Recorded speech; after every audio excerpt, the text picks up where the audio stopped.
Town of Assault Planning and Zoning Commission meeting for Tuesday, August 20th, 2024. We have a call to order, please, a roll call. All right. Bill Marin is not here. Kyle Oberketter is not here. Eric Vozek. Here. Rob Levitt. Here.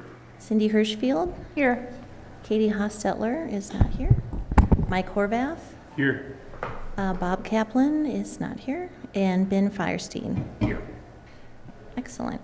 You have a quorum. Excellent.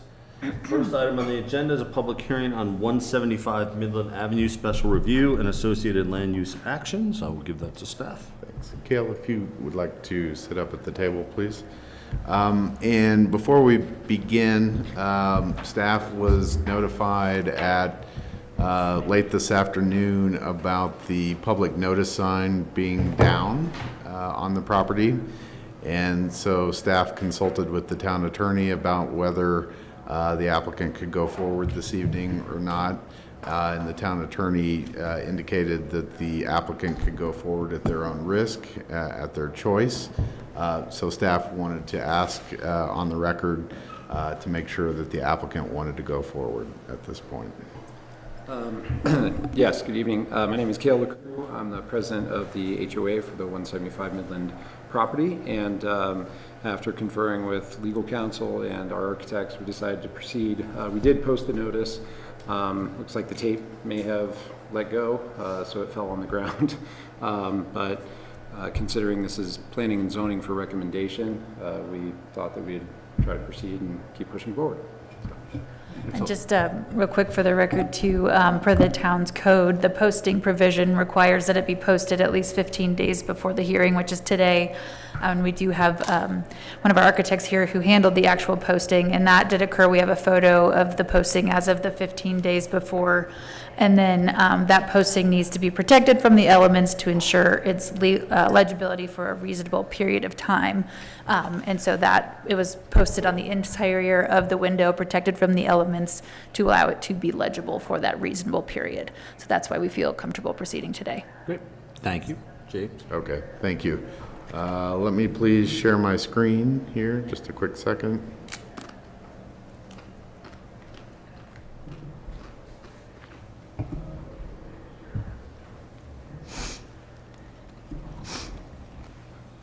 James, did you want me to do a quick introduction?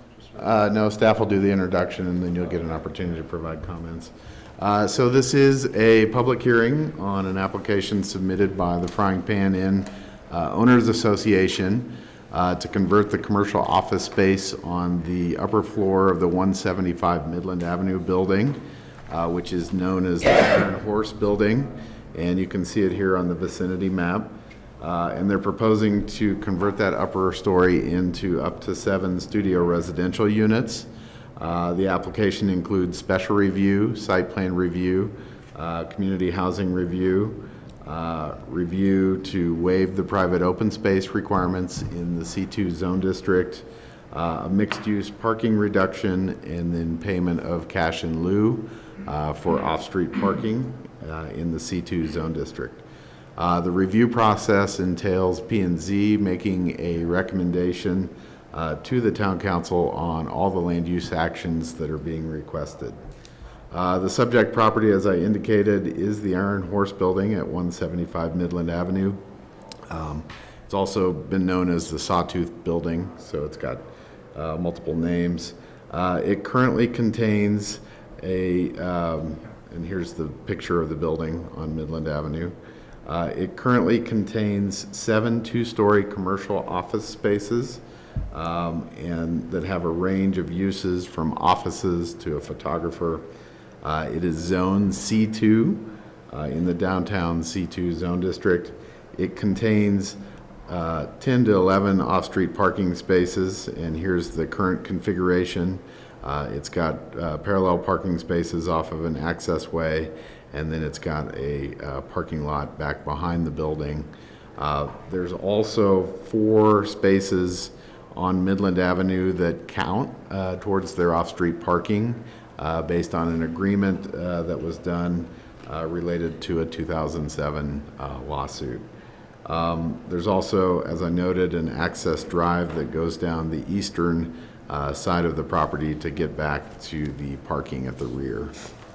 The proposal is to remove the internal staircases of the 7 commercial units and then convert the commercial space on the upper floors.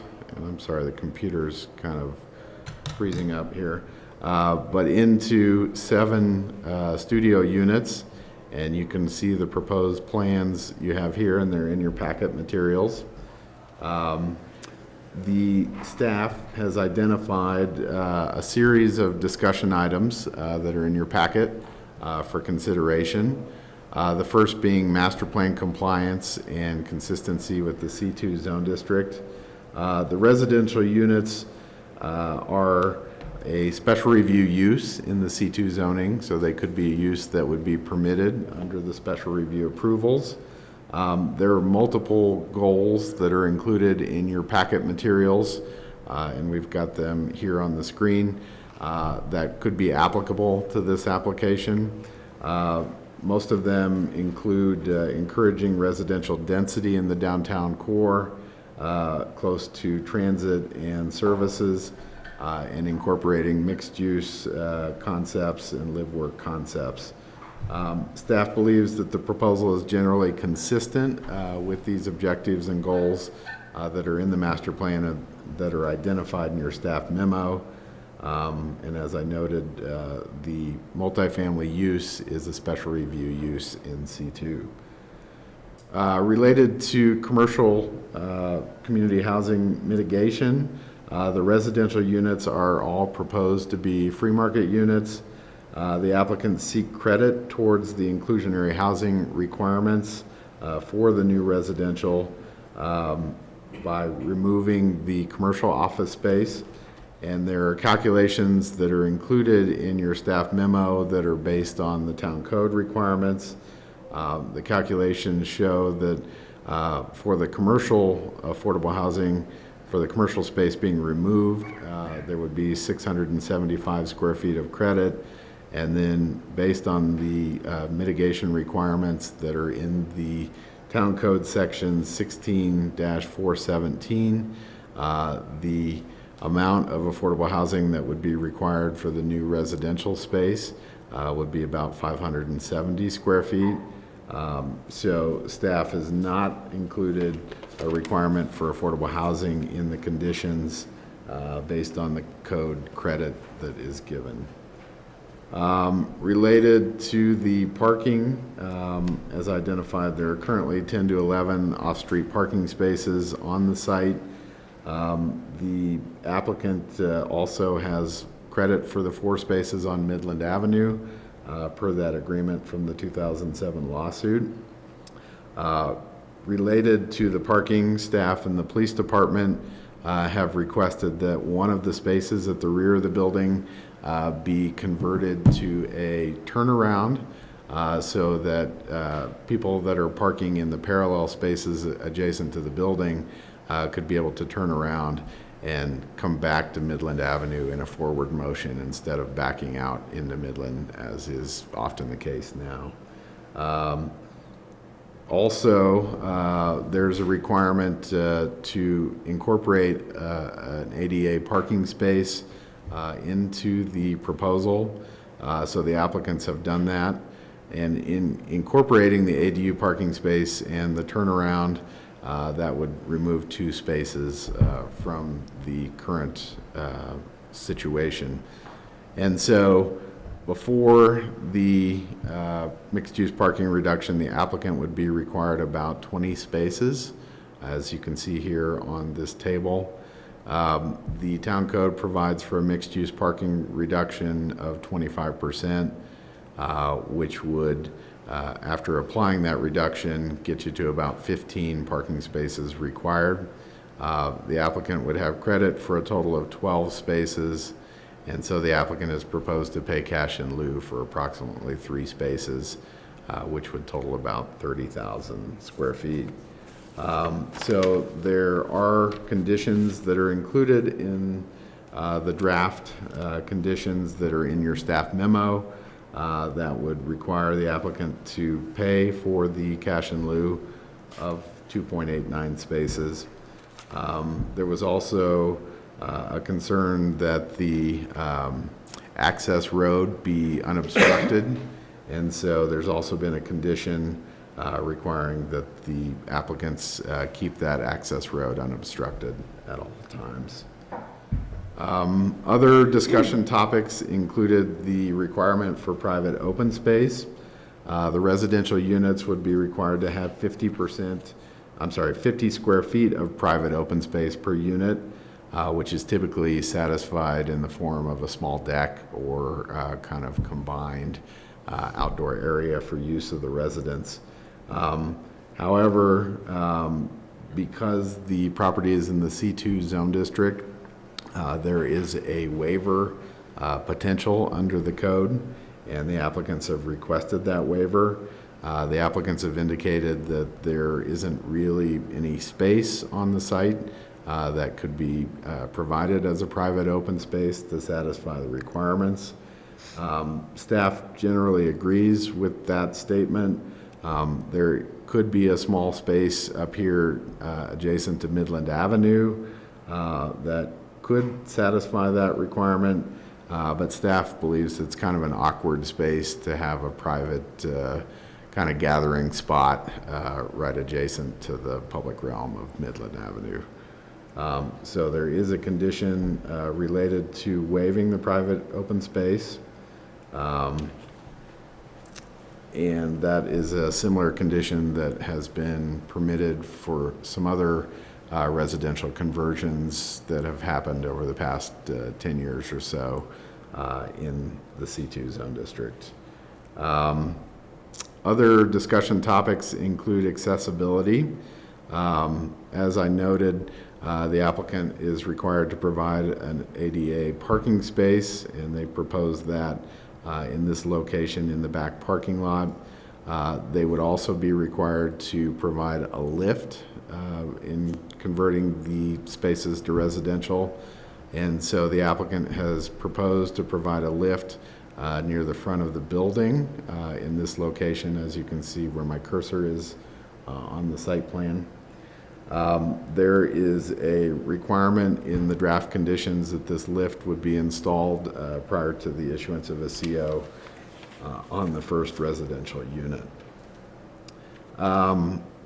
Other discussion items included the fire district's review and comments. The fire district is requiring that fire sprinklers be installed in the residential spaces as part of the conversion.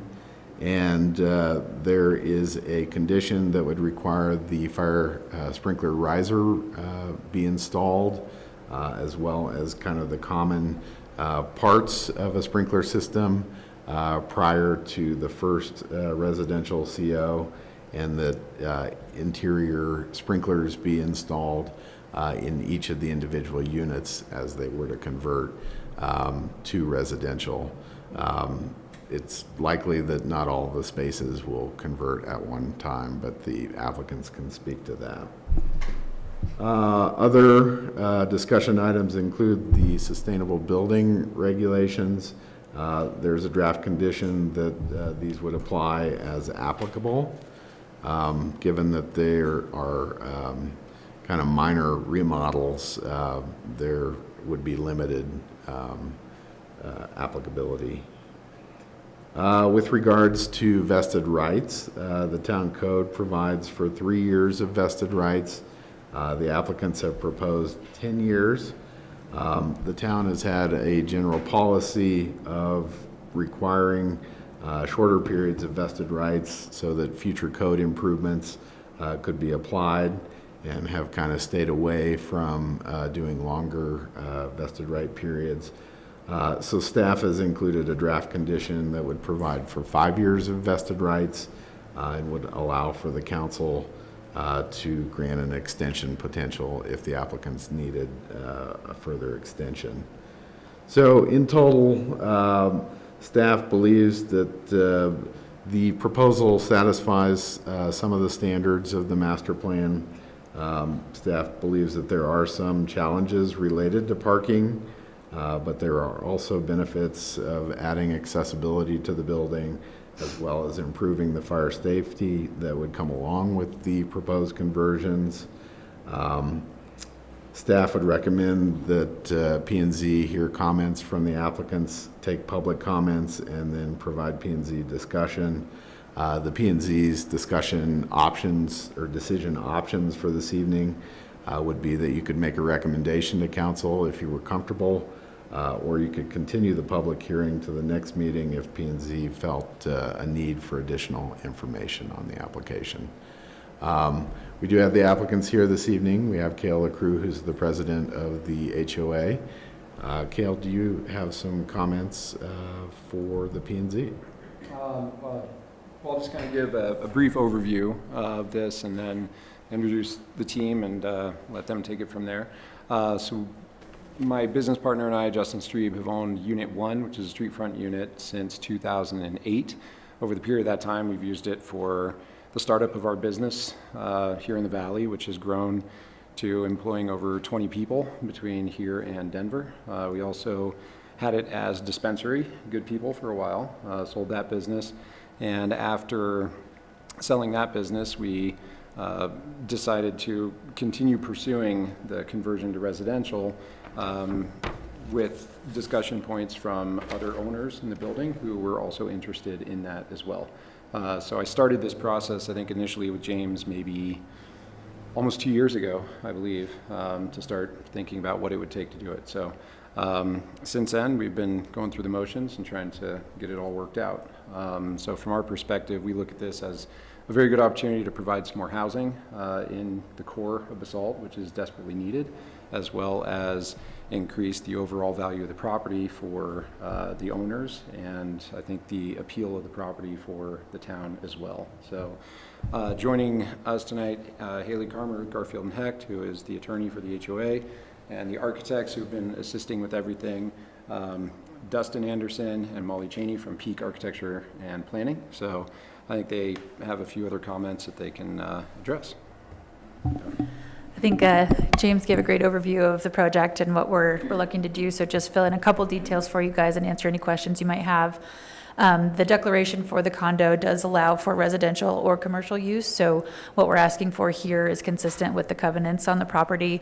I think initially, way back when there was some residential use in this particular building, the way the covenants are written, it's a little wonky, but Tempranillo and then another building were originally all part of one, and then they split off into 3 separate condo regimes. So this currently, it's just these 7 units that are part of the one condominium regime, and that's what we're looking at today. So that mixed use is already contemplated in the covenants. And then what we've looked over the staff report and the conditions, and the applicant is certainly happy with all of those. The one condition we'd like to talk with you all about tonight is the condition for installation of the lift for accessibility. We're not opposing the installation ultimately, but some flexibility on when that happens would be helpful, just primarily due to the cost, in addition to the other costs related to the conversion and some of the impact fees that the HOA will ultimately have to pay. So our understanding of the building code is that the reason we would have to install the lift is because we've got 4 multifamily units as part of this project. Otherwise, that accessibility route is required if you've got it's not required if there's less than 3,000 square feet on that second story, which would be the case here for these units that are converting. But because there could ultimately be up to 7 residential units up there, that's what's triggering the accessibility requirement for the lift. So what we would ask for you all to consider is moving that requirement to install the lift to prior to CO of the 4th unit, since that would be the ultimate trigger for the accessibility route. We do have some language for a proposed alternative to that condition 7 in the staff report that Molly or Dustin can hand out. And in connection with that, our proposed condition contemplates the HOA assessing an assessment to pay for that lift specifically, putting that in reserve so that way the HOA has time to collect the funds that will be needed to install that. And also kind of talking about where the location is, there's a little more diligence and inspection we need to do on the exact location. We think where we're proposing it works, but just having some flexibility if for some reason the structural engineer takes a look at it and thinks it needs to be moved, or utilities, things like that we haven't fully gotten into. So there's a little bit of language in there to that effect, but our proposed condition contemplates that we would do it at that fourth CO for the fourth unit. We collect the funds from the members over time to pay for that, and that we get it installed with the fourth unit. Anything else from you guys? And happy to answer questions from the commission if you guys have any for us currently. Great, that's where we're at. So we'll open this up for commissioner questions at this point. Ben, any questions? Yes, so, there are 7 individual units that are currently commercial. You are splitting that off. Each owner currently owns the upstairs and downstairs of the commercial space. Correct, and that would stay the same. They couldn't be individually separated or sold. That's one of the conditions in the staff report. So they would continue to be owned by the same owner, but they would allow residential on top and commercial on bottom. And that owner would then gain the free market right of the studio up above, but still maintain the commercial space below. Correct. Okay. You said you have not gotten into the requirements of this lift. Have you reviewed the existing power on the property to ensure the new load calcs associated with all of the improvements that you're proposing in the upstairs units? Hi, this is Dustin. Regards to that, there are panels for each individual unit, and there's one panel that's dedicated to the building that currently has 2 hot water heaters on it. It's a 100 or 200 amp panel. So there is adequate power to operate the lift in addition to the current loads. In addition to the proposed loads? Yes. And the proposed loads would be on separate paneling? Yeah, each individual unit, upstairs, downstairs, is on its own individual meter and its own panel. And then the HOA, the common element, has its own individual panel as well. And the common element is what you'd be proposing the lift to be run on? Correct, since the lift would be a common element. And just to clarify, you said the upstairs and downstairs are on separate meters currently? They're combined on one meter, so there's 8 meters for the property, one being a common element meter. Okay. And when you split the units, is the intent to split that meter or keep it all common? For right now, it's to keep those as common, unless the electrical code required those to be split separately.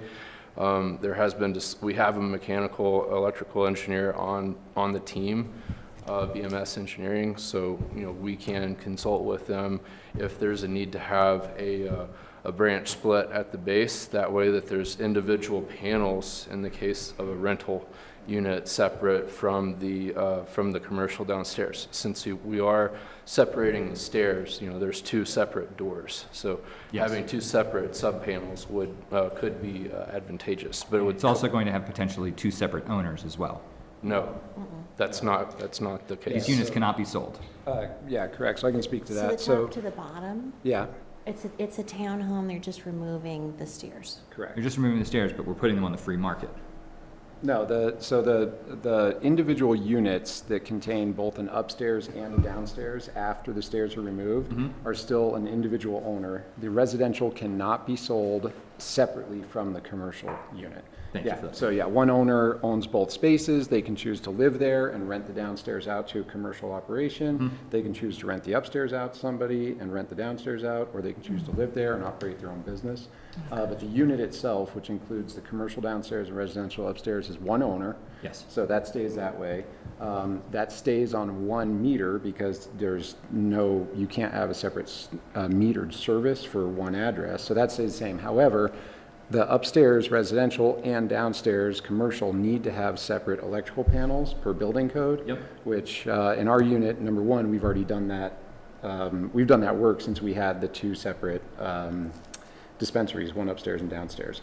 So that feed is just taken from the downstairs panel and providing a separate feed up. So it's still feeding to the same meter, Makes sense. but you do have a separate panel for both upstairs and downstairs. And then the there is- water line coming into the building, is it sufficient to run the proposed fixtures as well as the fire suppression system? I think that's,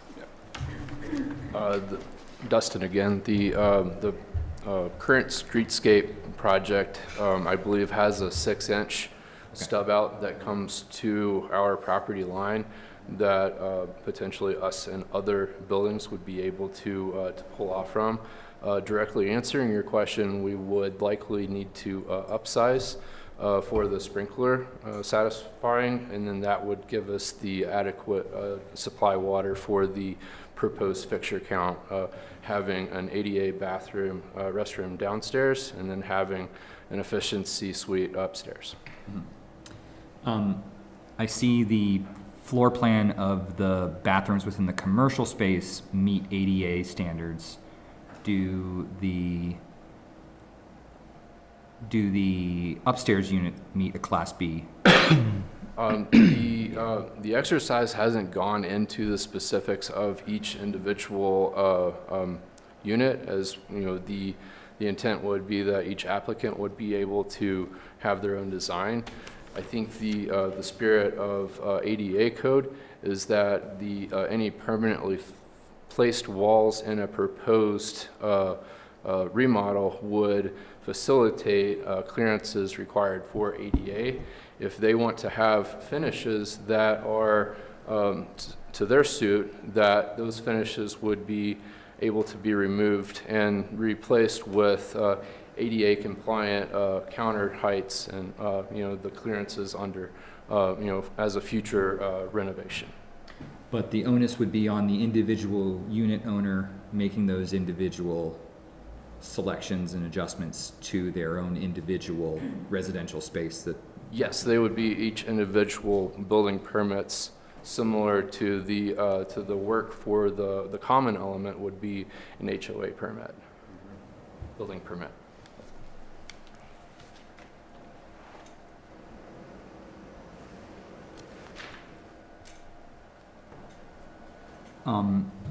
The bollards that you placed there below parking space, proposed parking space number 4, is that to protect the meter bank there? Is that what I'm seeing? that's correct. Yeah, it's actually an existing utility pole. Okay. Yep. And there's no proposed dumpster shown on the, it's been moved to the north. Is that what I'm seeing there? Correct, yeah, we did an easement agreement with Ernie Fierwald with the adjacent property to move the trash collection to the front at the corner of his building at 201 Midland Avenue. So that is an easement agreement that you all are coming to terms with? It's already been executed, yes. Already been executed, okay.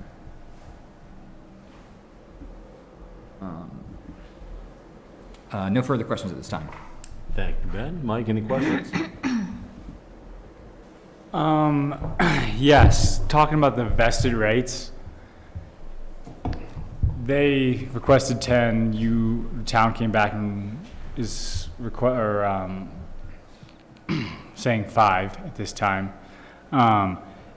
Is that just for the first unit? Like, once one is developed, do all the other ones have, like, if they were outside the vested right time period, would they have to come back for land use, or could they do it just through a building permit? The way the condition is set up is that all the units, if they wanted to convert, they would have to come in that 5-year time period and get a building permit. That said, it allows for an extension if the council chooses to grant one on a request. Okay. And then the 4 parking spots off Midland Ave that are counting towards their count, are those signed or are those public spaces? They're not exclusive to the use of the building or occupants of the building. However, in that agreement, you know, the town is required to give them credit for those 4 spaces. Okay. Are you at all affected by the remodel we're doing on Midland? They're staying 4 head-in. No, they will change to parallel spaces as well. On the other side of the street, or are they in front of the building? No, they'll be parallel on that side of the street as well. So like the gravel, I don't know if it's actually gravel, but the head-in parking in front of Tempranillo is going to parallel. Yes. Okay. And so whatever lawsuit happened in 2007, because we're losing parking on Midland, their 4 spaces now take up a greater percentage of parking there than they used to. Yeah. That's correct. And the lawsuit survives the remodel? According to the town attorney, it does. Okay. That was going to be one of my questions. So. Okay. And then, does anyone else get credit for those parking spaces No. anyway? Not those Just 4. this property? Mhm. Okay.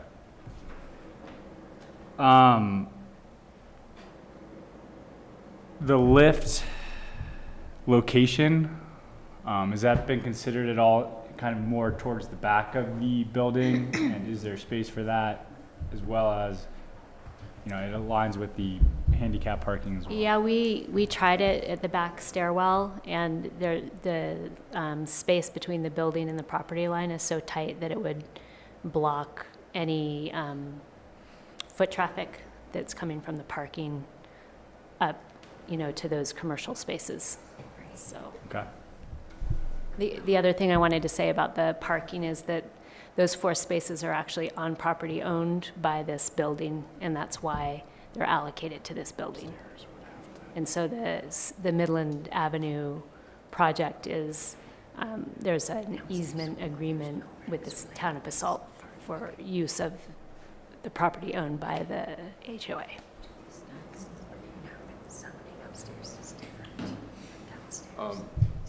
Should it ultimately be determined that towards the rear of the lot would be advantageous or for some reason for the lift, the landscaping area against the fence is really our main option.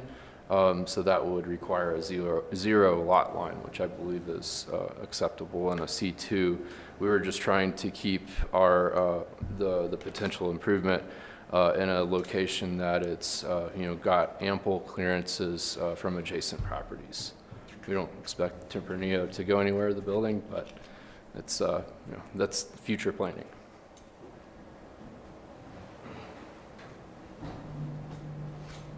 And then as part of your proposed lift condition, does that apply to the handicap stall as well, or just the lift? Just the lift. Okay.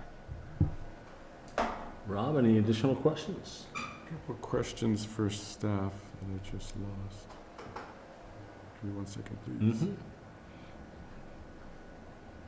On page, it says 4, but it's numbered.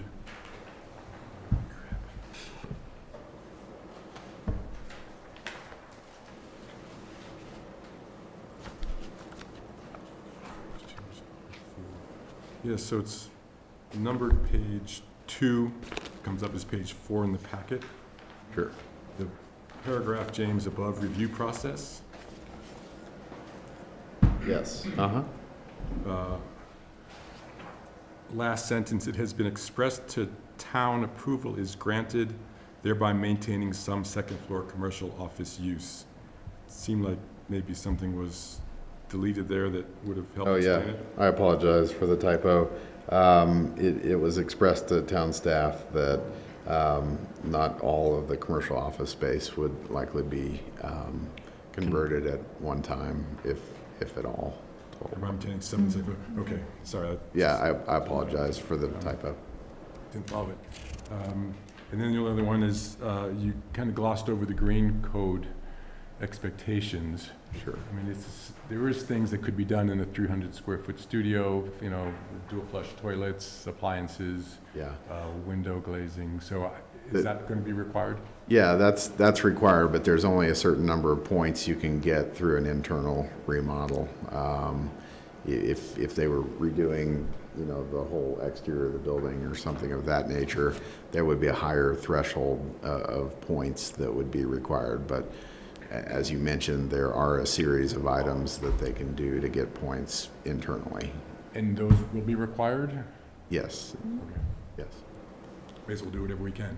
absolutely. That's all. Cool. Cindy? So just to confirm, the owners, this is a voluntary thing for conversion, right? I mean, we could get one housing unit or 7 out of this, right? And is there anything, I didn't see anything about, like lease terms for renting these out. I mean, are you thinking of them as they would be long-term, or would it be a short-term thing? I mean, I was a little bit confused because the name of this is the Frying Pan Inn Association. Yeah. That's one of those historical confusions. It was originally set up as the Frying Pan Inn Condo Association, and it's had iterations.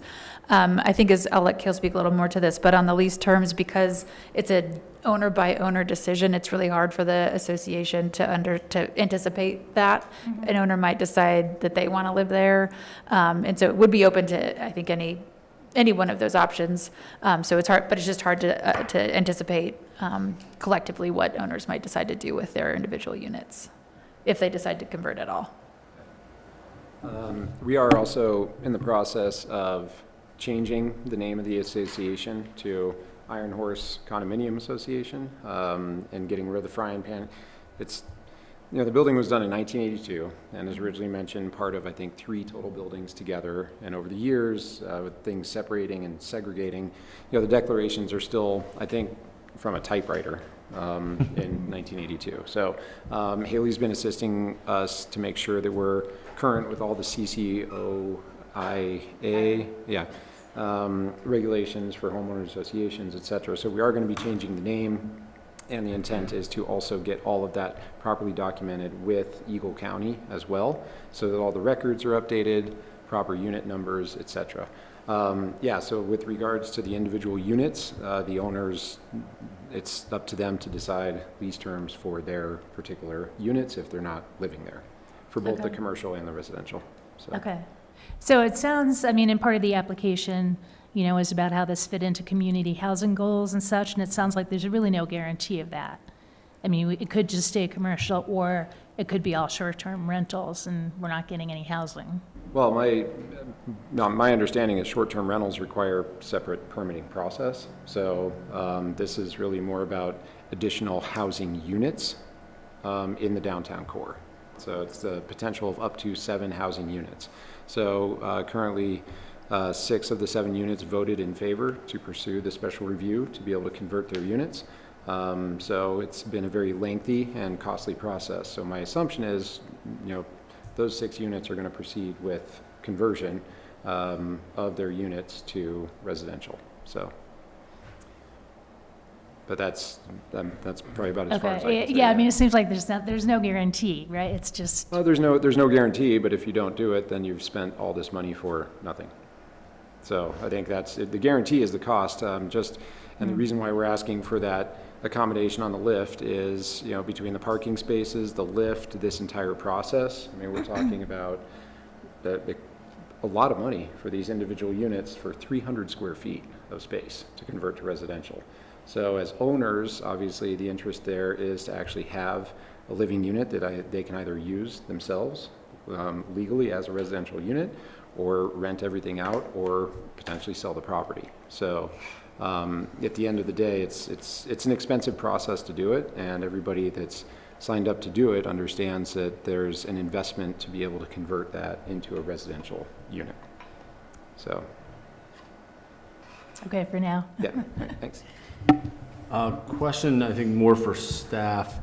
The tree that we're asking to be removed for visual purposes on the turn, Is that a salvageable tree? Is it something that we could replant somewhere else instead of just getting rid of a tree in downtown core?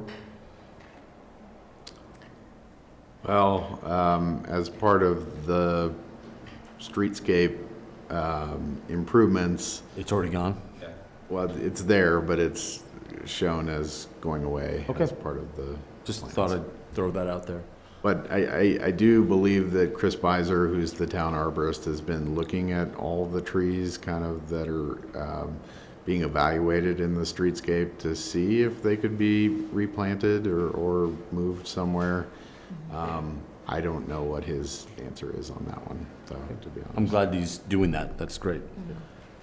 Excellent. At this point then, I will open this up for a public comments at 6:44. If you have a comment, please come up to the mic. Please state your name, your address, and then tell us what you say. James, do we want to go online and list that as well? Yes, let me read our instructions here. If you wish to make public comments over the Zoom for the meeting, you can log in to the Zoom webinar by going to the town's website at basalt.net and then clicking on the agendas tab and go to the August 20th P&Z meeting, and you can click on the link that's on page 2 of the packet to get into the Zoom meeting, and then you would have to provide the webinar ID, which is 850-2859-4119. And then you can provide comments to the P&Z. Thank you, James. Does anybody like to make any comments?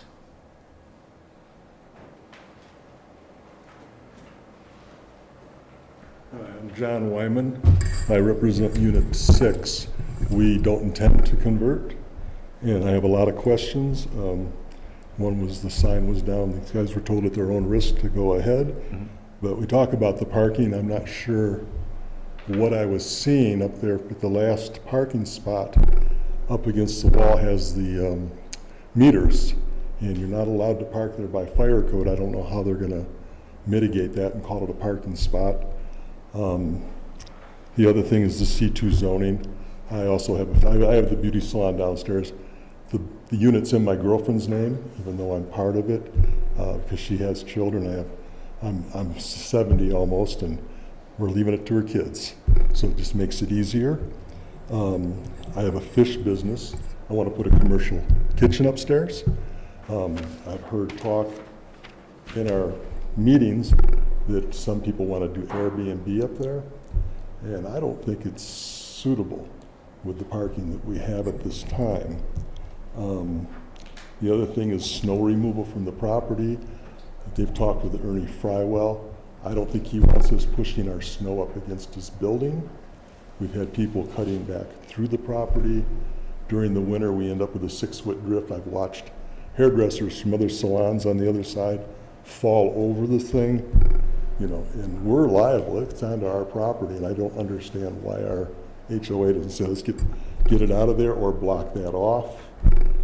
They do their trash collection back there. I'm not sure what agreement they've met because we've been kept out of the loop kind of on it. In the mixed use, in the covenants of the building, they call it mixed use, but it's never been approved by the city. I've talked to people in the city here. I've talked to Ian at the Water District. He's aware that they've been non-compliant. He's not happy about it.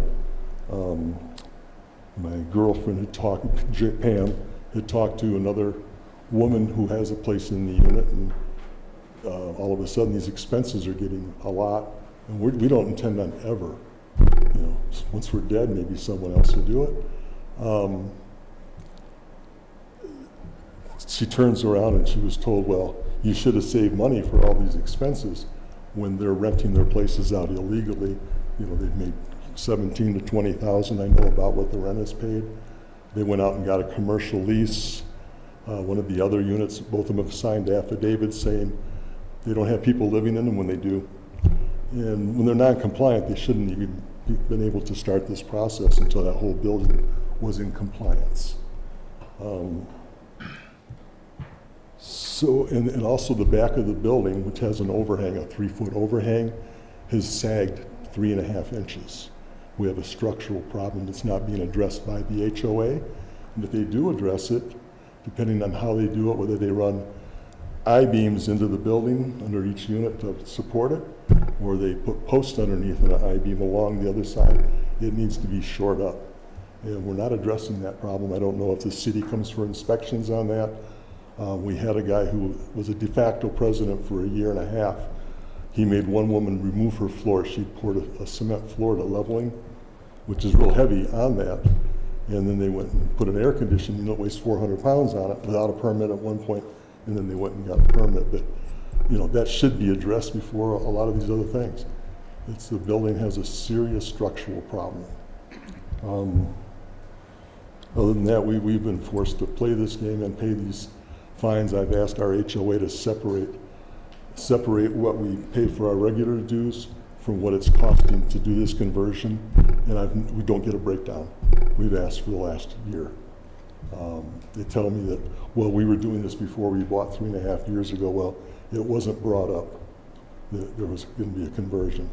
So that's about all I have to say. It's, the funds, I have talked to the Attorney General down in Denver for Colorado. I've talked to the Department of Disabilities. This is the first time I was informed there's going to be 1 parking space on there. With the way the city has done this so far, as a hairdresser, I have about 25 clients that are 80 years old. There's not much parking for them. And there should be more handicap parking once they finish or whatever they're doing on Midland Avenue, because the one handicap spot is across the street in front of 2 Rivers. The other one is up the street near the inn, and the one that was at Butch's has been taken out. So I don't know what their intentions are or what they're required to. I know it's a percentage of the parking, but we're taking out 12 spots on our side, and I think they took out 22 on the other side, and they only added back 8. So, we're talking the core of the city, and it's fine and dandy for the summer, walking around, people can walk that far. But we have 8 months of winter up here, and who's going to clean the sidewalks out in front? We have a hard enough time doing that. I have COPD. I did it up until last year for our building, a lot of the snow removal. Some people will dispute that. At one point, the sidewalk in front of us going to Tempranillo was this thick with ice. And when I was physically able to, I got a big rod and went out there and tried to keep it clean. They also had a parking sign that said no parking at night during the winter, or 2-hour parking, which we don't seem to enforce on that street at all, and there should be enforcement going on now to keep people going. You have waiters, you have people parking everywhere, which you guys are probably very much aware of that. I talked to the architects at the firm up the street, and all 32 of them park up on whatever road that is goes up behind them. And the people up there aren't happy with it. So, and they're also at Sotheby's building in that whole area. They started booting last week. So it's going to get pretty hairy down there. So those are my concerns, the snow removal. You can't push it in the street. The city won't allow that, but we try to push it up against the building. When you do that, the water gets down on the foundation, and we end up with all sorts of issues. So just things I'd like you to look at. Thank you, John. Appreciate That's it. what I'd say. Thank you.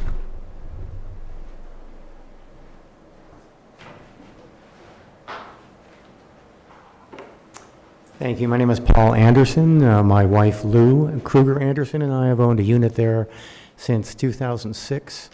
And we love that building. It's got history to it. It's also so centrally located that we think infill is the perfect use for there, residential. And we like the mixed residential commercial idea and are eager to make this to happen, to really maximize the use of the building as a contributing structure to the community. Thank you. Thank you, Paul.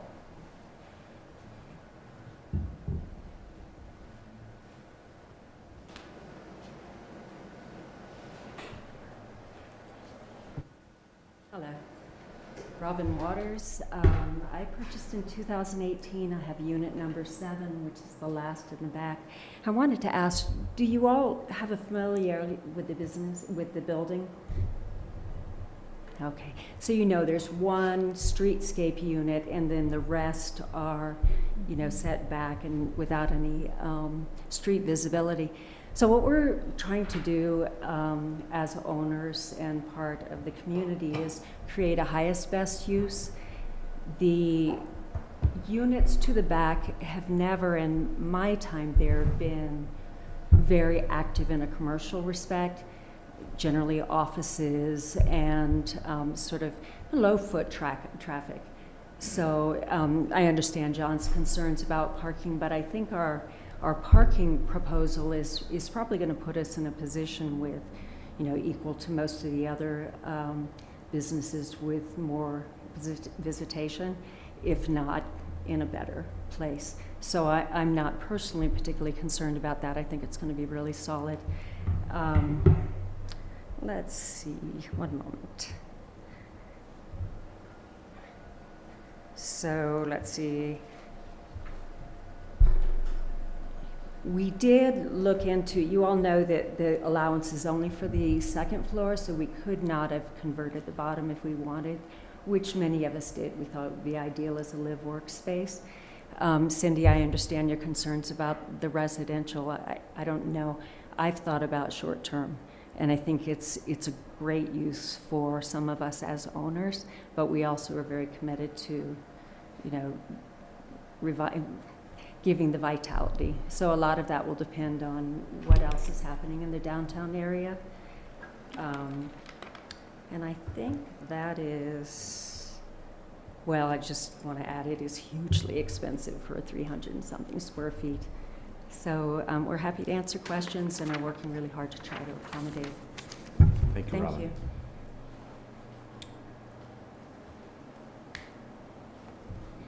Just, we don't want to open floor for debate, so yeah. One more thing to Yeah. add is I use my upstairs as an art studio and a music studio. It's 24 hours, so what does that do as far as me making noise up there? It's a fair question, 24 hours a day if I want to do that. So far I'm not up and operating, but I do have a Steinway upstairs and my girlfriend paints. So we're going to use it as a 24-hour art music studio. So I just thought I'd let you guys know. Thank you. Thank you.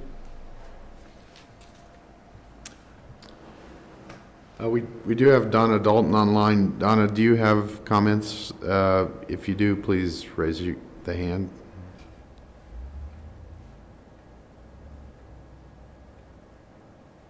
Doesn't look like she's raising it. Oh, sorry. No, if you're not, so if there are no more comments, we'll close the public hearing at 6:56. I'll entertain a comment if you want, yeah. Yeah, I'm just going to address the snow removal process. So actually, as of last year, we did start removing all the snow. And there were some issues, I think, with, because the town was kind of plowing and then it would build up at the front. So we would have to add that to our snow removal. We can't put it in the back. So we have been removing it off property.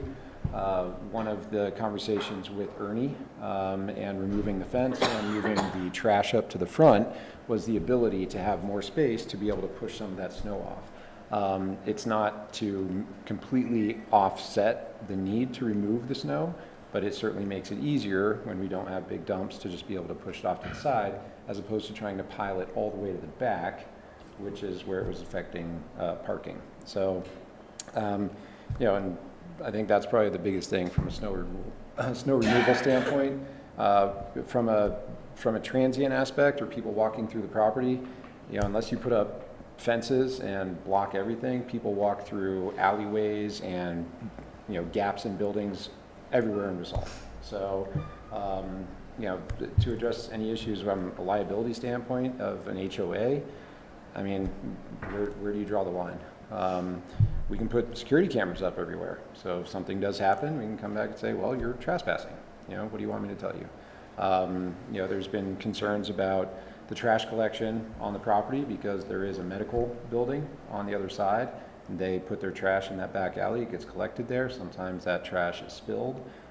There's medical things that they probably shouldn't be throwing in that trash or being thrown in there, but again, that's not really our problem. That might be something that needs to be addressed with them, that their needles are being disposed of properly and not being put in the trash. So I think those are kind of the main points for me to address. Thank you for that addition. At this point, we will have a commission discussion. Cindy, any thoughts, things you want to throw out there? Yeah, I think that the use of converting these to residential is a reasonable, and probably preferred use of the space.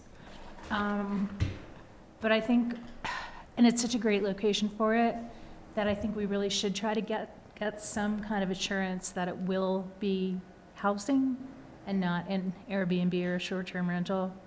And so we did across the street, for rentals, we put that minimum of the 6-month lease requirement, and I would like to see something like that here. Rob? I don't love the parking, but it sounds like we're sort of stuck with it. I don't love the lift in front of the building. I mean, we're just making Main Street beautiful, and they're just not attractive lifts. But if it's the only place it can go, it's the only place it can go. But I'd love it if we could get in back. It's not up to us to decide what gets built as housing and what doesn't, right? All we do is get to approve them the right to do it. If we have means to encourage it, we can explore that. I don't know that we do as part of our realm here. But agreed. Honestly, you walk by the building, you look up and you think that I already think they're apartments, right? It's not a huge change, so I'm more or less in support. Okay. Mike? Yeah, I think it's a great place to include some housing. I've always honestly thought it was housing when I walk by. Yeah. With that being said, I guess I have another question about the parking. Is the parking on Midland no overnight parking?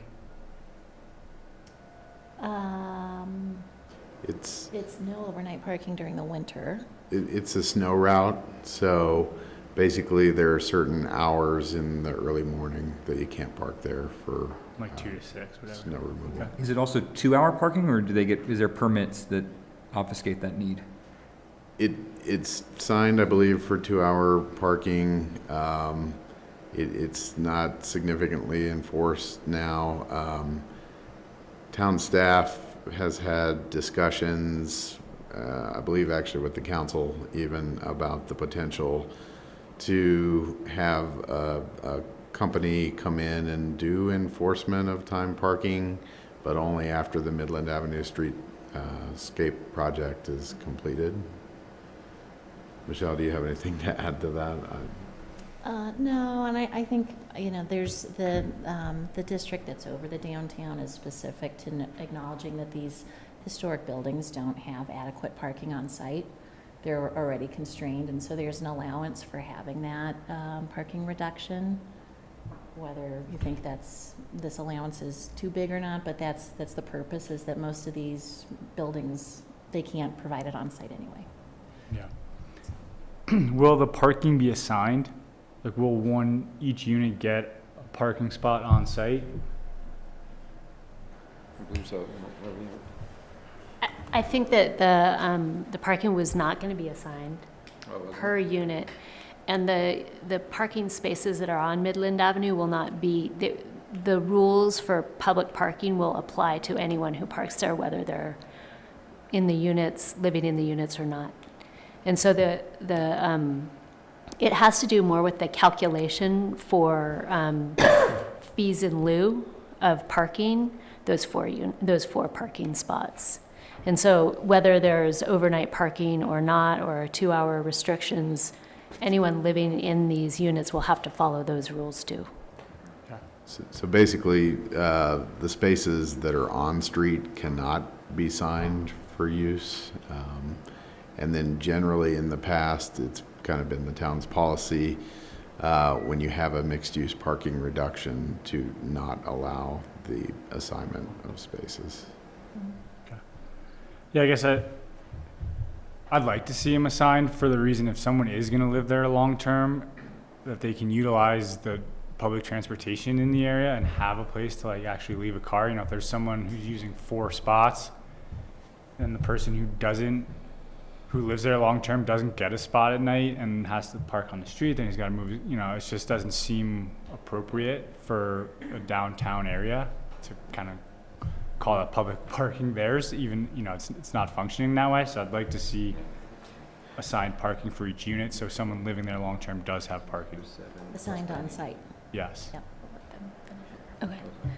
I just wanted to say that if you look at the plans, the 4 units that you see on the right-hand drawing are the existing, and then on the left-hand side, there's 1 parking spot there right now. And so that's the result of the Midland Avenue changes that are happening. And so the 7 parking spaces that are on the private property of this will always be available. Those are not public parking spaces. Correct. Correct. Yeah, and I we do just have- want I would like to see those divvied up. between- And we certainly could. There's 7 spots plus the handicap spot. So there's 8 total spots, so there is enough for 1 per unit, and we could dedicate them if necessary, and then there's the additional handicap that can be used for anybody with that need. So you think that should be included in any motion that we made, or we just let the HOA work with that? I mean, I fear that if we don't kind of force our opportunity here, that there could be some vehicle storage or commercial vehicle parking overnight there, and now people who live there Some don't. owners has that old car that they park and leave there, right? Yeah. But is that our?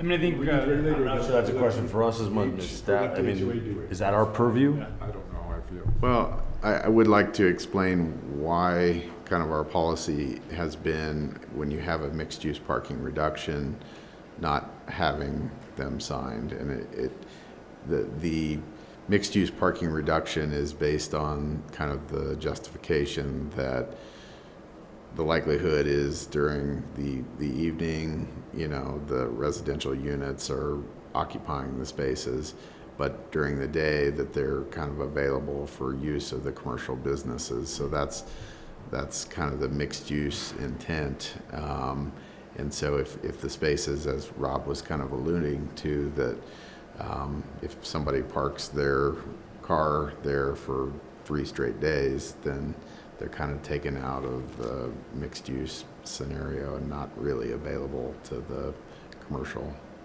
uses on this side. Based on the overhang height too, isn't there, like considerations of roof height that potentially come in conflict with larger vehicles? I believe that it's tall enough, and that was kind of looked at. They accommodate bigger, larger vehicles currently. Yeah, I have a Tahoe with a roof rack, and I can parallel park underneath the overhang, so. And Mike's point is good, right? If we want that space available during the day, that means the guy is driving to work. He's not taking the bus, he's not walking to work. That's true I would want them to take the bus, so it's. Right. I just don't know if it's our purview to I agree. decide for that building what the best parking strategy is. Town staff would say you could make a recommendation to council on that matter if you felt strongly about it. If I know. include in the motion, I mean, I think we No, need no, to that's discuss what we're it getting to, yeah. more. It's just part of the notes, you know, from our discussion that council sees, but Okay. it's a good point, and at some point we should talk about it. I don't know if tonight is the time or not. Yeah, I'm just trying to think holistically. They're gonna see the about- note, like you said, is Right. that they're gonna see the notes in our suggestions, so. Okay. I would agree with Rob. I'm a little worried about the aesthetic of a lift along Midland. So I would like to see some further due diligence on citing that. When it comes to the lift being installed with the first CO, I'm open Fourth, to, yeah. I'm open to the 4th. I'll just leave it at that. Ben? Yeah, I'm with you. Thought it was a residential unit all along. Don't see an issue with the change in use. Do not want to see a lift out in front with all the work that's been going on. I think a 0 lot line is appropriate here, especially if you all are, between buildings 1, 2, 3, and 4, sharing sounds like the dumpster and the paths of travel, et cetera, you know, a zero lot line makes sense for the due diligence side. I'm okay with the fourth CO, you know, and putting that lag in there. I think the biggest question that we're not talking about is the vesting rights, and, you know, how much time are we giving these individual homeowners to execute this work? I mean, to James' comment, you know, the compromise of going 5 years with the idea they can come back and extend that, to me, gives flexibility without giving the whole shop away. But if they have the ability to extend it, why do we have to deviate from 3 years? Just to have the conversation to make sure they're meeting the requirements or whatever else. 7 different owners that have to decide to do it and design it and raise the money and pay for it and get the work done. There's definitely a time lag there. 3 years, 5 years. I don't feel strongly. I'm fine with 5. Okay. 10 just seems like a long time. Yes. Yeah, no, I completely agree. 10 It's a seems like lifetime, a yeah. long time. I'm not willing to give that. Yeah. And understand the sunken costs already in there. I do think that is a powerful driver to continue to move forward. Just wanted to check with everybody on that. I have another question for staff. So because this is free market, is it in our purview to ask for a minimum lease term? Or is it that we could do that across the street only because it was, for part of it, that was deed restricted? No, there's no mitigation required here. Yeah. Well, wait, did I say that? Am I saying that wrong? No, you're correct, Yeah, because there's credit for removing the commercial space Yeah. is at least as much as the requirement for. So that takes that ability to enforce. So that would be a there's mitigation nothing, requirement. yeah, I just feel like it's such a missed opportunity. You know, if we're approving this and it's just gonna be a bunch of short-term rentals, it's not gonna get us anywhere, and it's just gonna cause more jobs ultimately. That won't be filled and people won't have places to live. So, yeah. I Their wish- HOA could Yeah. limit or ban short-term rentals. Right, but that would, But you we, not know, us. they would need to be motivated to do that, and I don't know what the motivation would be. We could suggest that council encourage them. Yeah, okay. I think we've made some encouragements. I agree with your sentiment. I don't know that we can do anything. There's a bear right there. Oh, Oh, wow. hi. Little guy. He thinks, or she. I'm out on the public hearing. Oh, what a. Right in the middle of the public. They wanted to say something. We closed the public hearing. That's something I got in our backyard last night. Oh, really? A huge one crossing over by Alpine Springs. Small? Oh, look at that dog going nuts, that corner Right there. crossing in front of Alpine. There he goes. Van size. Big, big, big. Should we call the PD? And a mama and 2 cubs hanging out in front of the house, seriously. It's a- Cool.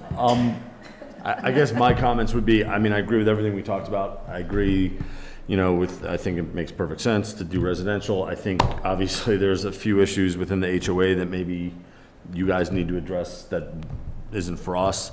I would say if there is some issues with structural issues, please take care of that.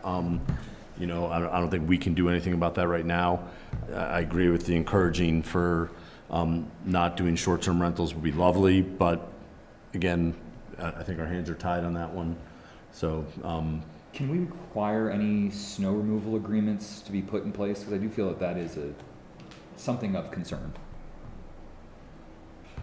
Well, we could. What, do you have a specific scenario in mind? They're not you're allowed thinking? to plow into the basalt streetscape. Is there an agreement that can be made with the town or whatever private entity does snow removal that can handle that? Well, there's already a code requirement that says that private properties can't push their snow onto town property and right-of-way. And not, correct? Cannot. It's in Chapter 11 of the Town Code. But there's no mitigation officer walking around town fining buildings for being in violation. I mean, it feels like our recommendation that the alleyway must always remain accessible is in direct conflict or tension with the snow that is very likely to prevent the turnaround areas the police department's very concerned about, the fire department access, the the congestion that's already existing in this space.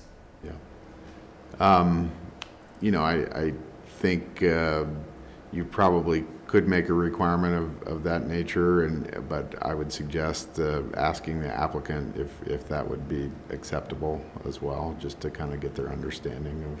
Could I just one concept to think about is maybe having the applicant provide a snow removal plan before council, and that way it's part of our application. That would, and the representations in the application, if it were to be approved. I think that's appropriate. I typically see, some place of storage, snow storage put on a plan, but that's just gonna further erode the parking requirements, so. And that's like I said, starting last year, actually, that's what the caveat to all this was, is we didn't have any place to put the snow. Yep. And the contractor that was hired to remove the snow did start pushing it out into the street. And that's when, basically they were told, no, you can't do that. So that's when we started actually physically removing it from the property. So, yeah, so now basically the alleyway is always cleared anytime there is snow, just because everybody has to park back there, and that is our parking. So we've been removing the snow as of last year. Now with the fence down, we have the ability to be able to push some to the side, but if it's too much, we are removing it from the property, so. I think snow removal plan as part of the application is a good idea. If we don't have any more comments, does anybody want to wordsmith a motion? Do we want a motion?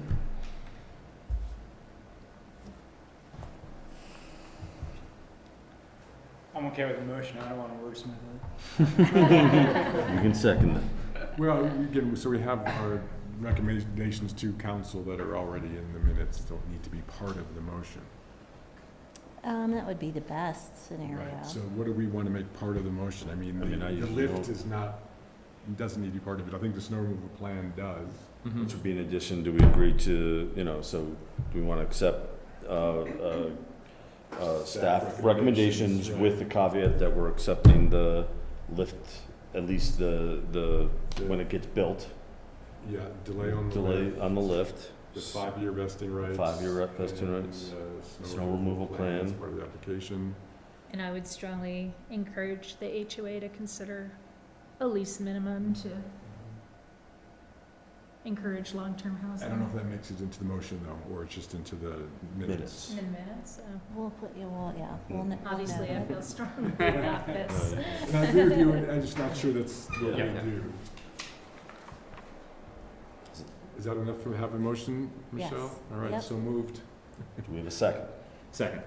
Do you want a roll call, or do you want just a vote? No, we'll go around the board. Okay. Eric Bozick, Yes. Rob Levitt, Yes. Cindy Hirschfield, Yes. Mike Horvath, Yes. Ben Firestein. Yes. Motion passes. Great. Thank you. Good luck. Thank you, appreciate it. Of course. Watch out for the bear. Michelle, did you go tell that bear what's what? Oh, I did call the police station just to let them know, since we're so populated in here. Young juvenile on the loose.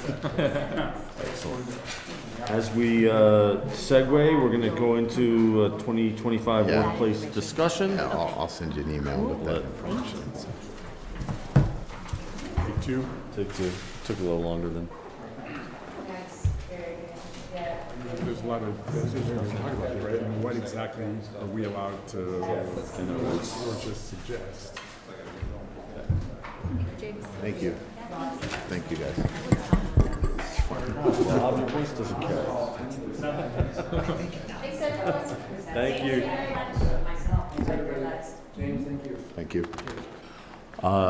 James, I'm assuming this is you for the discussion? Or Michelle? Never mind. This is me. Awesome. When you are set and ready. All right, here we go. So this is a review of the draft 2025 work plans. Really plan for planning and zoning, but it includes an abbreviated review of what some of your partner boards are doing, like the Basalt Public Arts Commission, the Parks, Open Space and Trails Commission, and those things. So, and the Basalt Affordable Housing Commission, Community Housing Commission. All right. So let's see here, for P and Z, which just to, for background for some of our new members, you have kind of a different sort of work plan than the other boards, which are really narrowly focused on their specific tasks. So this is not so much things that you're going to be actively pursuing, but they're things that are likely to come up and we can pursue them as well. The work plan is really based on some of the fundamentals of the 2020 master plan. And primarily this goal of maintaining small town character by promoting high-quality gathering places that support community building events, human scale buildings, and the relationship of the streets around them. I've got some historic photos of basalt on here and something that could come up in the future. Generally, we're going to be coming back with a lot of code amendments and some aspect of a rewrite of our land use code, just some updates overall. But something that could come up and we can discuss in more detail is things to do with our historic preservation policies, creating more of a program, and maybe something definitive over Midland Avenue. So that is an item. Other things that the work plan is based on are creating authentic places, placing high value on mixed use and live work arrangements, which I work in a silo and James does the land use application, so that just happened to happen on the same night here for these things, but that is one of the things. And then promoting a built environment of the highest quality and comfort, pursuing our sustainable building regulations and those sorts of things, which we're well on track to doing. And some of those things are working through code amendments or plans that we adopt to pursue these things. This slide is from both the green teams and the Post's work plans. We're going to be actively pursuing, we're in the midst of it now, becoming a certified bike-friendly community. And I just think that this statement from the League of American Bicyclists is really just beautiful. Life is better when more people ride bikes. I mean, it just kind of goes through all of the things here about safer options, more people that bike are happier and healthier, our communities are safer and friendlier, and our planet is greener. So one of the ways that we're pursuing this is through the Willets Lane Connectivity and Wayfinding Plan. And currently that plan is in a place where we're weighing the pros and cons of two different options for having these bike lanes on the Willets Lane area, and then having that extend sometime in the future into a kind of a Part B into this section of town. But that's all of these things to encourage multimodal transportation and reduce vehicle emissions. So along those lines, not huge on stats, but these are pretty cool. These are from the green team, and I think sometimes you other boards don't get all of the joy that's known. I'm really competitive, so I think that this stat's really awesome, but it's not true for what happens through the rest of the summer, so I did cherry pick it. For the WeCycle stations, we're tracking the goals of like what are the impacts that the WeCycle stations and alternative transportation have. In the WeCycle program, Mid-Valley is Basalt and the Elgibel area, and these two areas are the smallest population for all of the Valley programs. And this is why I love the stat, because we're still riding, in May at least, we had more rides than Aspen or Carbondale.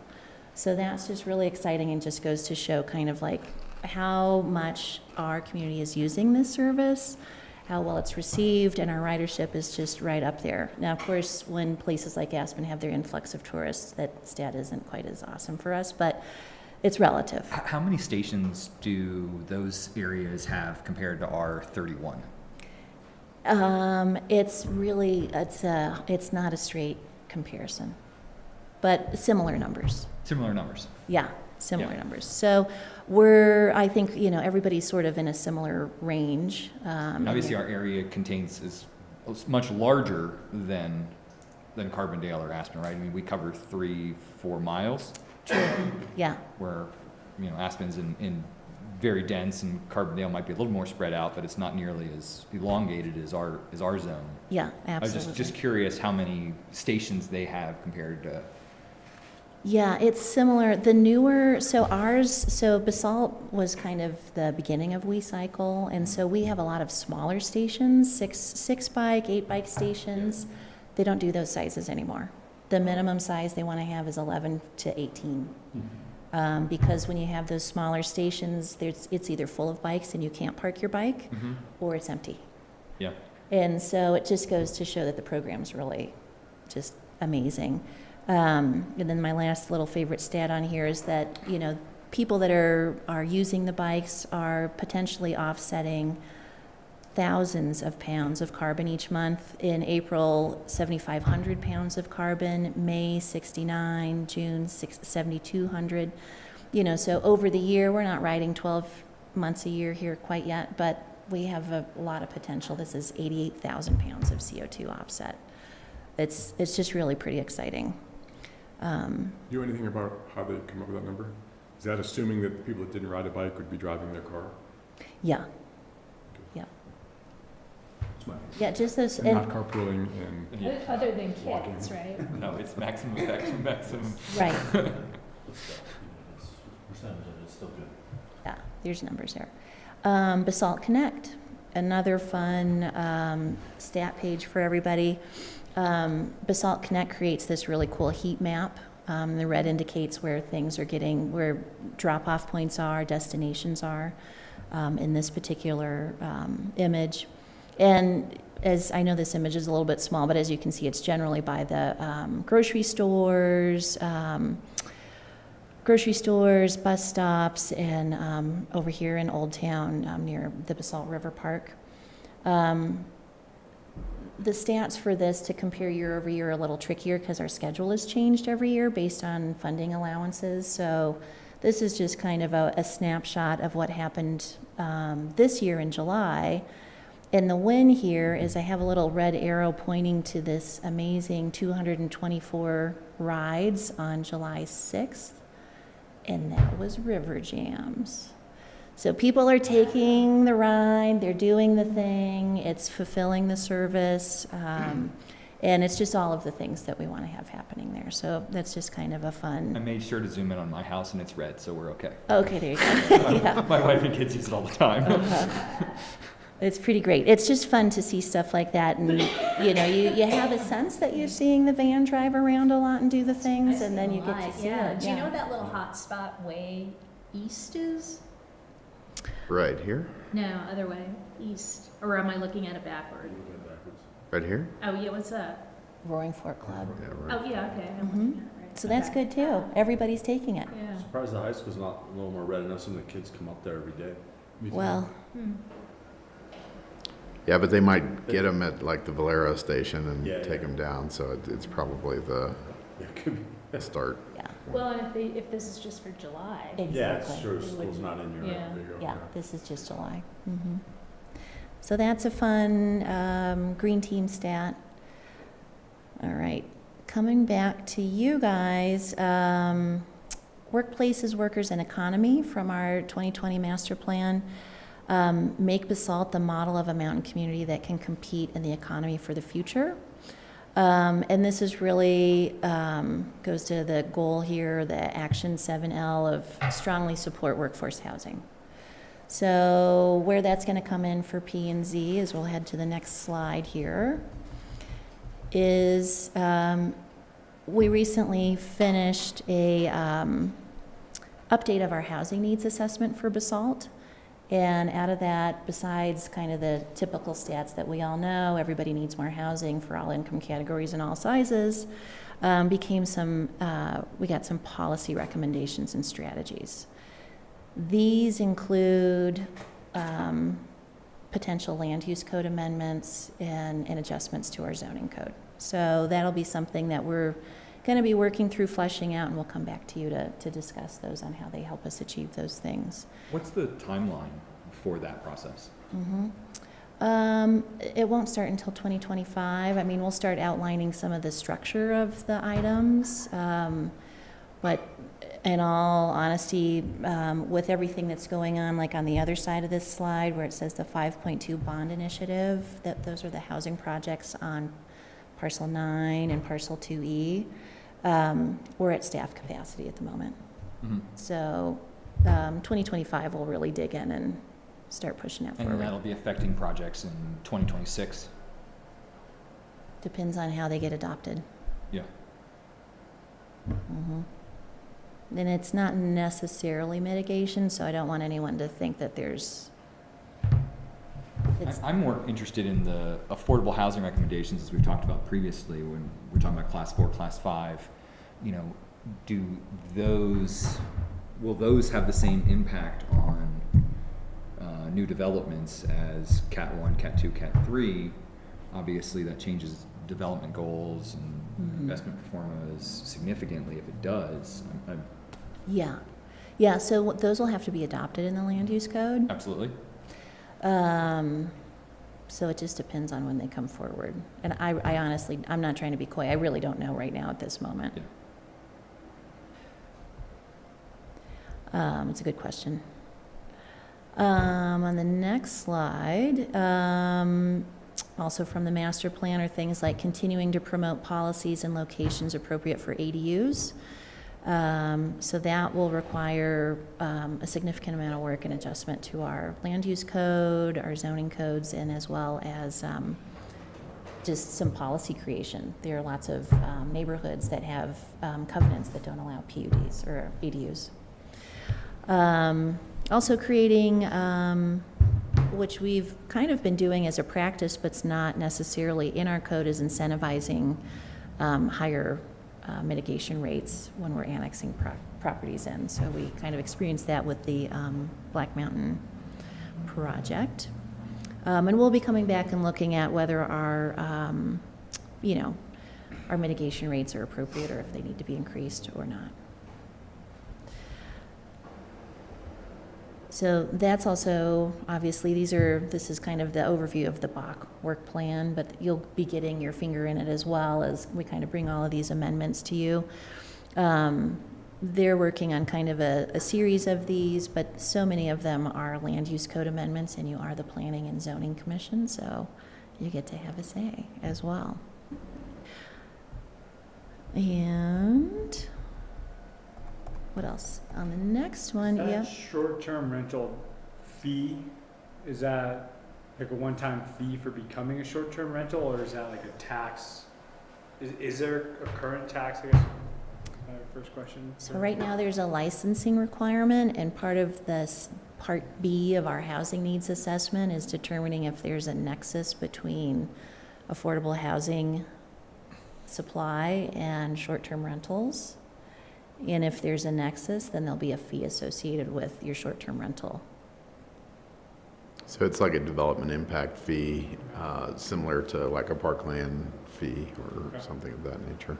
They're pretty common, but you have to have that nexus to charge the fee. So right now, Basalt does not have a fee, right? Not that goes to our affordable housing fund.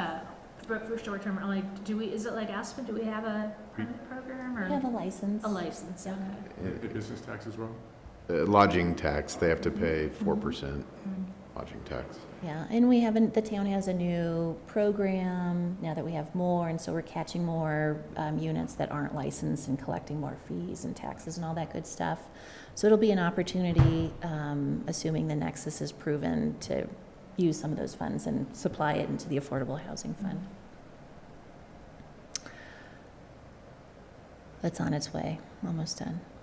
Other things that are going on, BPAC, the Public Arts Commission, they're pursuing a capital improvement plan. I don't think there'll be any land use code adjustments with that, but it'll be fun to be part of, and there could be some things where we need to get a variance or something, probably not, but to locate a piece of art somewhere.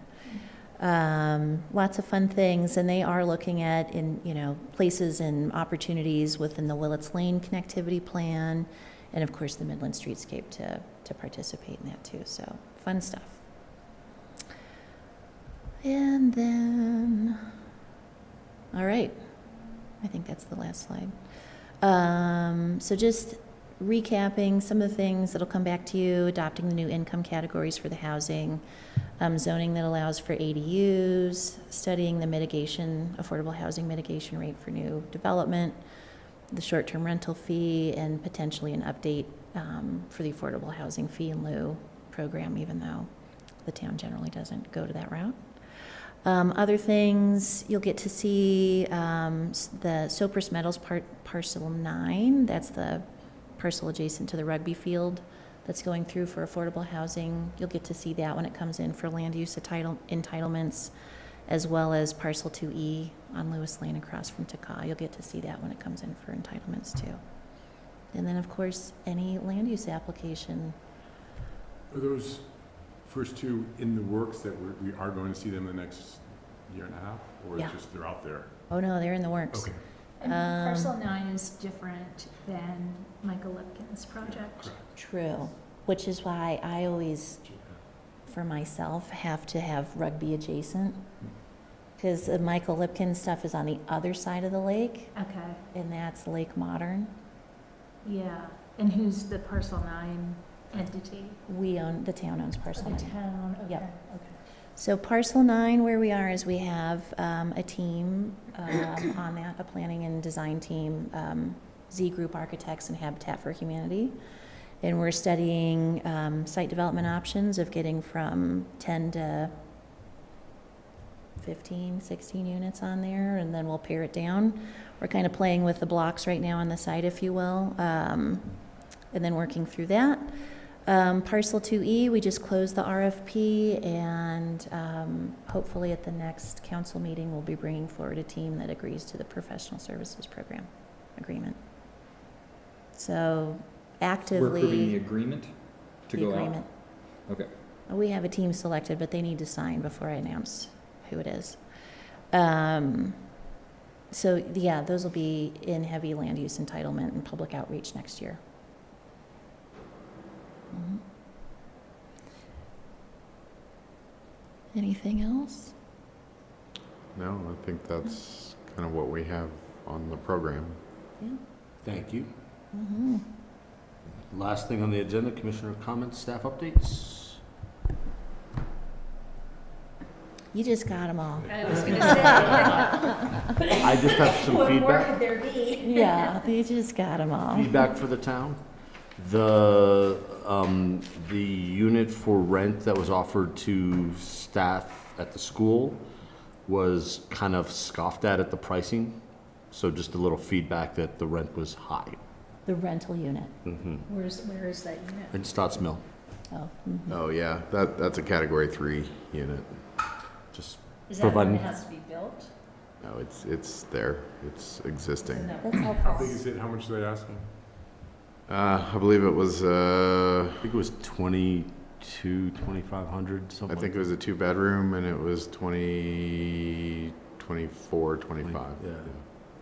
Which is, Considering the free market for- of those are going. No, I understand, I understand that, but, That's pretty, that's the 50% but when you do the math, reduction. it's $25,000 a year and starting teachers make 50.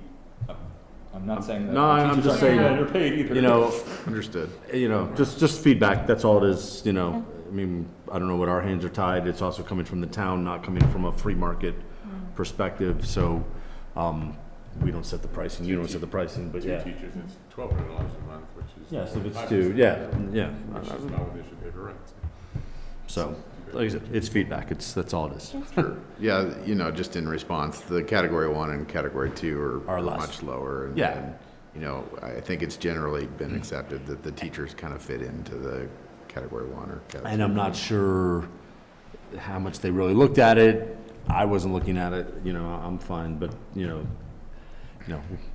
I think we would love to have them in Basalt. Another feedback, I don't have it, but in our orientation this year, Megan Hartman had this unbelievable slide that showed where our students fit within our normal radius. And like over 50% of them are not within the normal service area for Basalt High School. And I thought it'd be interesting in our conversation about housing and where they live, they fall out of the normal range of the high school, so.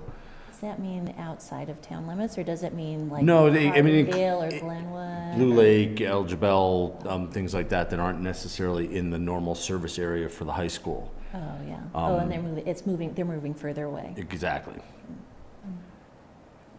Is that where they get a choice to go to Roaring Fork or Basalt, or is one school They- predominant no, service-wise? We're predominant, but they do have a choice. Anywhere in the district is open, so they can go anywhere they want. Aspen as well, I think. No, not Aspen. Not, Aspen is, well, no, you have to. It depends on the year oh, and sorry.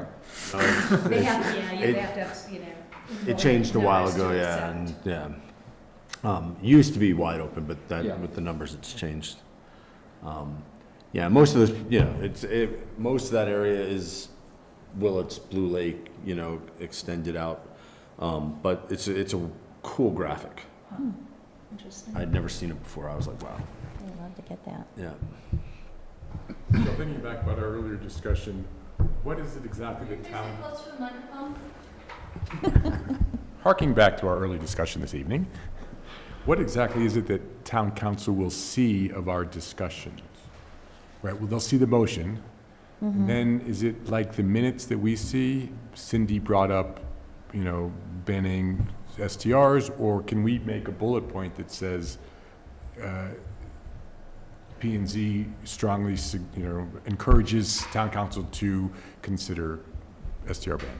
Yeah, so staff always makes a memo, a fresh memo. So you had your memo for P and Z specifically, and then what will happen is we'll make a memo for the town council review of the same application. And so something like that there were strong feelings about, but that can't be in the conditions, will be noted in the staff memo. And for second reading, if the minutes are done, we try to include the P and Z minutes as well. So, For second reading. yeah, it probably won't happen for first reading just because of the timing turnaround, but That's what I was wondering about, if we just, we can edit our minutes and then they see them, or they actually see something else that is a little more concise. I will give James a lot of credit, because when something like this comes up and has that much discussion, he always notes it in the presentation. So sometimes we But- discuss it and I say, are you sure? we can do bullet points. Should we sure. formalize that for you as part of our discussion? You can, if you would like we to. counsel, we have. No, it's a good question. It says, we counsel discussion, right? Yeah, I think it's nice that now it's not just one person talking. We actually have discussions. Yeah. You had it, is that a formal change? Tonight was the first night I noticed that. Or is it just that we've changed? We've changed. Because I always wondered about that. It never was discussion. We were always just talking out to the audience. And I always wondered, how come we don't discuss more amongst ourselves? Maybe that's not within the rules or something. No, you did. I think, Okay. I think you always have. I just think it's, you had a lot of agreement tonight, so maybe it didn't feel as, sometimes when there's disagreement or different points of view, it doesn't felt feel as different to me gelled. tonight. I Like think we were asking more each other talking than questions directing our comments What we want to outward. do. I completely agree. And then, we can Right. come up to some agreement and make James's job easier with a bullet point Mm-hmm. for council. Well, from tonight's discussion, the main bullet points I got is encouraging no short-term rental and kind of a lease term, minimum lease term. Encouraging them to look at different locations for the lift and not on near the Midland Avenue streetscape, were the main ones, as well as the snow removal plans. So as That was part of the That was part of the motion, so, motion. Yeah. I mean, John made a lot of really good points, He but did. I think it's, A lot of that's HOA condition stuff. of your building isn't what what we Yeah. do. Yeah. Since we're not in a public hearing anymore, I would suggest you move on from this conversation. Fair enough. Okay. Good point. Any other staff or commissioner comments? Motion to adjourn? Do we have a second? Second from Ben. All in favor? Aye. Motion is carried. Meeting is over at 7:43. Thank you. Thank you. Michelle, do you have any